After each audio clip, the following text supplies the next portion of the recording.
ఏవండోయ్ విన్నారా? ఈ క్రిస్మస్కి ఎగ్లెస్ కేకు విత్ మెజర్మెంట్తో సింపుల్ అండ్ ఫాస్ట్గా ఎలా చేసుకోవాలో నేనైతే ఇవాళ మీతో షేర్ చేస్తున్నానండి.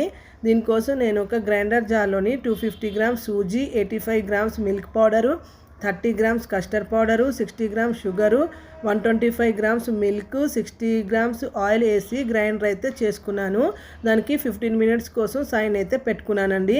ఇప్పుడు 15 మినిట్స్ తర్వాత అందులోకి tutti frutti, half teaspoon baking powder, 1/4 teaspoon baking soda వేసి బాగా కలుపుకొని ముందుగా గ్రీస్ చేసుకున్న కేక్ టిన్లోని అది కేక్ బ్యాటర్ అంతా వేసుకొని 30 to 40 మినిట్స్ బేక్ చేసుకుంటే మనకి కేక్ అయితే రెడీ అయిపోతుందండి.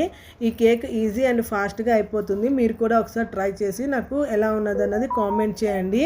ఇవే కాకుండా నా ఛానల్లో సింపుల్ అండ్ ఫాస్ట్గా అయిపోయిన చాలా recipes, curries, cakes, biscuits, chocolates, biryanis అన్నీ ఉన్నాయి. చూసి ఎలా ఉందో నాకు కామెంట్ చేసి సబ్స్క్రైబ్ కూడా చేసుకోండి.